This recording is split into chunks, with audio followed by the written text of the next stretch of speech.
Hello friends, आज આપણે GTU diploma electrical engineering fourth સેમેસ્ટરનો જે સબ્જેક્ટ છે ટ્રાન્સફોર્મર, થ્રી ફેઝ ટ્રાન્સફોર્મર અને એસી મશીન. થર્ડ સેમમાં તમે ડીસી મશીન અને સિંગલ ફેઝ ટ્રાન્સફોર્મર ભણી ગયા. આજે આપણે થ્રી ફેઝ ટ્રાન્સફોર્મરની વાત કરવાના છે. Single phase transformer generally small devices જેવી કે ચાર્જર છે, કોમ્પ્યુટરનું એસએમપીએસ છે, એવી ડિવાઇસ કે જ્યાં તમારે વોલ્ટેજ લેવલ રિડ્યુસ કરવાનું છે બહુ નાના પાયે, જેમ કે 230 વોલ્ટમાંથી 12 વોલ્ટ, 24 વોલ્ટ, 230માંથી 10 વોલ્ટ, 230માંથી 110 વોલ્ટ, એવી જગ્યાએ સિંગલ ફેઝ ટ્રાન્સફોર્મરનો યુઝ થશે. જ્યારે વોલ્ટેજ અને કરંટ વધારે પ્રમાણમાં ચેન્જ કરવાનું હોય ત્યાં આપણે થ્રી ફેઝ ટ્રાન્સફોર્મરનો યુઝ કરીશું. તો જનરલી પાવર જે જનરેટ થાય છે એ થ્રી ફેઝ પર જનરેટ થાય છે અને એસી સિસ્ટમ પોપ્યુલર થવા પાછળનું મેઇન રીઝન આ થ્રી ફેઝ ટ્રાન્સફોર્મર છે. કારણ કે ટ્રાન્સફોર્મરની મદદથી આપણે લાંબા ડિસ્ટન્સ સુધી પાવરને સેન્ડ કરી શકીએ છીએ. તો ચાલો આજે આપણે આ three phase transformer, three phase તમે અહીંયા જોઈ શકતા હશો કે 6 વાઇન્ડિંગ તમને દેખાઈ રહી છે. 3 જે છે એચયુ વાઇન્ડિંગ છે, 3 જે છે એલવી વાઇન્ડિંગ છે. તો અત્યાર સુધી જે તમે ગયા સેમેસ્ટરમાં ભણ્યા કે સિંગલ ફેઝ ટ્રાન્સફોર્મર, તો એમાં ખાલી તમે 2 જ વાઇન્ડિંગ ભણતા હતા, પ્રાઇમરી સાઈડ અને સેકન્ડરી સાઈડ. હવે બંને સાઈડ ઉપર 3 વાઇન્ડિંગ હશે, કારણ કે થ્રી ફેઝ એટલે કે આપણે આર, વાય અને બી એટલે નેચરલી એસી સપ્લાયનો યુઝ કરવાનો છે, પણ આપણે થ્રી ફેઝ સપ્લાય. તો ટ્રાન્સફોર્મર જેની અંદર થ્રી ફેઝ સપ્લાય આપણે યુઝ કરીએ છીએ અને એની મદદથી વોલ્ટેજ અપ કે ડાઉન અથવા તો કરંટને વધારે કે ઘટાડીએ છીએ લોડ પ્રમાણમાં, તેને આપણે થ્રી ફેઝ ટ્રાન્સફોર્મર કહેશું. આજે આપણે પહેલો પાર્ટ ડિસ્કસ કરવાના છે, જેમાં એનું કન્સ્ટ્રક્શન, એના ડિફરન્ટ પાર્ટ્સ, ઓનલોડ અને ઓફલોડ ટેપ ચેન્જર, આ 3 ઇમ્પોર્ટન્ટ ટોપિક છે કે જેમાંથી ઘણીવાર એક બે સવાલ પૂછાતા હોય છે. એ આજે આપણે ડિસ્કસ કરવાના છે. તો ચાલો આપણે થ્રી ફેઝ ટ્રાન્સફોર્મર સ્ટાર્ટ કરીએ. સૌથી પહેલા થ્રી ફેઝ ટ્રાન્સફોર્મર બે રીતે બની શકે.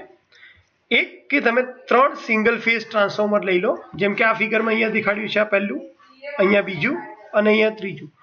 3 સિંગલ ફેઝ ટ્રાન્સફોર્મરને તમે એવી રીતે કનેક્ટ કરો કે જેનાથી તમે થ્રી ફેઝ લોડને સપ્લાય આપી શકો. અથવા તો એક થ્રી ફેઝ ટ્રાન્સફોર્મર બનાવો અને એની મદદથી પણ તમે લોડને સપ્લાય કરો છો. તો થ્રી ફેઝ ટ્રાન્સફોર્મર બનાવવાની બે રીત છે.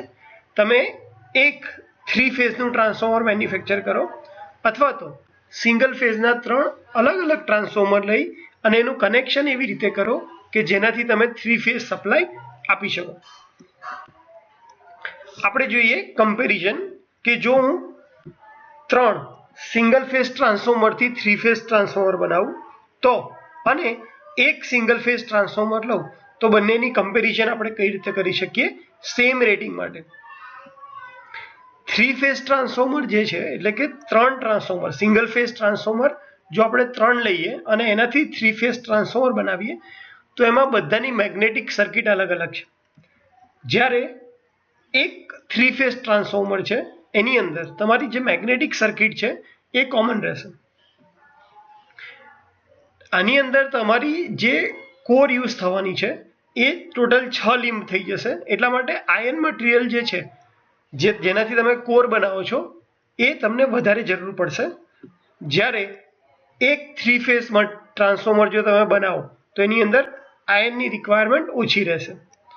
3 અલગ અલગ ટ્રાન્સફોર્મર હોવાને લીધે 3 સિંગલ ફેઝ ટ્રાન્સફોર્મરની સાઇઝ વધારે રહેશે અને એક થ્રી ફેઝ ટ્રાન્સફોર્મરની સાઇઝ ઓછી રહેશે. નેચરલી ટ્રાન્સફોર્મરને ઓઇલની જે રિક્વાયરમેન્ટ જે છે એ જો તમે 3 સિંગલ ફેઝ ટ્રાન્સફોર્મર વાપરશો તો એમાં વધારે રહેશે, જ્યારે એક થ્રી ફેઝ ટ્રાન્સફોર્મરની અંદર ઓઇલની રિક્વાયરમેન્ટ ઓછી રહેશે. આયર્ન લોસીસ, કારણ કે આયર્ન મટીરિયલ વધારે વપરાય છે તો 3 સિંગલ ફેઝ ટ્રાન્સફોર્મરની અંદર આયર્ન લોસીસ વધારે થવાના છે અને એટલા માટે એની એફિશિયન્સી જે છે એ બહુ જ ઓછી હશે. જ્યારે એક થ્રી ફેઝ ટ્રાન્સફોર્મર છે એની એફિશિયન્સી વધારે હશે. લેસ ઇકોનોમિકલ, કારણ કે એની એફિશિયન્સી ઓછી છે એટલે, બટ નેચરલી આપણે કહી શકીએ કે 3 સિંગલ ફેઝ ટ્રાન્સફોર્મરથી તમે જે થ્રી ફેઝ ટ્રાન્સફોર્મર બનાવો છો એ ઇકોનોમિકલ નહીં હોય. જ્યારે એક 3 ફેઝ ટ્રાન્સફોર્મર ઇકોનોમિકલ હશે. ટ્રાન્સપોર્ટ કરવાનું ઇઝી પડશે કારણ કે તમે ત્રણેય યુનિટને એક પછી એક લઈ જઈ શકશો. જ્યારે જે એક 3 ફેઝ ટ્રાન્સફોર્મર બનાવ્યું છે એને તમારે સાથે જ લઈ જવું પડશે, એટલા માટે એનું ટ્રાન્સપોર્ટેશન જે છે એ ડિફિકલ્ટ છે.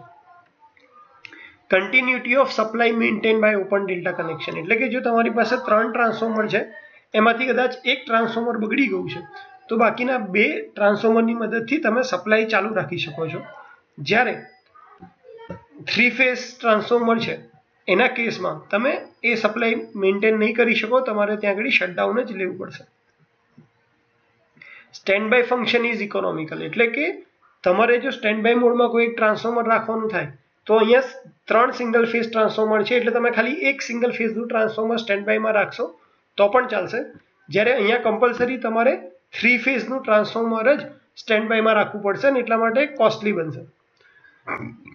ઇન્સ્ટોલેશન કોસ્ટ જે છે એ ઓછી છે. કેમ? કારણ કે તમારે 3 ટ્રાન્સફોર્મર છે સિંગલ ફેઝના એને ઇન્સ્ટોલ કરવાનું છે એટલે વધારે વજનવાળું નહીં લાગે, તમે ઇઝીલી એને ઇન્સ્ટોલ કરી શકશો. જ્યારે 3 ફેઝ ટ્રાન્સફોર્મર છે એના ઇન્સ્ટોલેશનની કોસ્ટ વધારે હોય છે. અનબેલેન્સ લોડ ઇઝ સપ્લાઈડ ઇફેક્ટિવલી, એટલે કે જો તમે એક ટ્રાન્સફોર્મરનું રેટિંગ વધારે રાખો, 3 ટ્રાન્સફોર્મર જે તમે યુઝ કરવાના છો 3 ફેઝ ટ્રાન્સફોર્મર બનાવવા માટે, તો એની અંદર એક રેટિંગ વધારે રાખી અને તમે કોઈ એક લોડ વધારે અનબેલેન્સ હોય, એક લોડ ઉપર વધારે, એક ફેઝ ઉપર વધારે લોડ હોય તો પણ તમે સપ્લાય કરી શકશો. જ્યારે 3 ફેઝના કેસમાં એવી રીતે તમે સપ્લાય નહીં કરી શકો. તો આ એક કમ્પેરિઝન છે અને આને તમારે જો સિમ્પલ રીતે યાદ રાખવી હોય તો તમે એક એક્ઝામ્પલ પણ લઈ શકો કે જો તમારે 60 લોકોને કોઈ એક જગ્યાએથી બીજી જગ્યાએ લઈ જવા હોય, સપોઝ કે વડોદરાથી અમદાવાદ લઈ જવા હોય, તો 60 લોકોને એક બસની અંદર તમે ટ્રાન્સપોર્ટ કરો છો તો એ થઈ જશે તમારું સિંગલ 3 ફેઝ ટ્રાન્સફોર્મર. જ્યારે 60 લોકો માટે તમે 30 બાઇક મંગાવો છો અને એ 30 બાઇક ઉપર 2 જણને બેસાડીને મોકલો છો તો એને તમે કહી શકશો કે એ સિંગલ 3 ફેઝ ટ્રાન્સફોર્મર, એટલે કે સિંગલ ફેઝ ટ્રાન્સફોર્મરથી તમે 3 ફેઝ ટ્રાન્સફોર્મર બનાવો છો. અને આ કમ્પેરિઝન તમે એવી રીતે યાદ રાખી શકો છો. જનરલી પાવર ટ્રાન્સફોર્મર બનાવવા માટે 3 ફેઝ ટ્રાન્સફોર્મર જ યુઝ થતા હોય છે અને એ પણ એક સિંગલ 3 ફેઝ ટ્રાન્સફોર્મર બનાવવામાં આવે છે.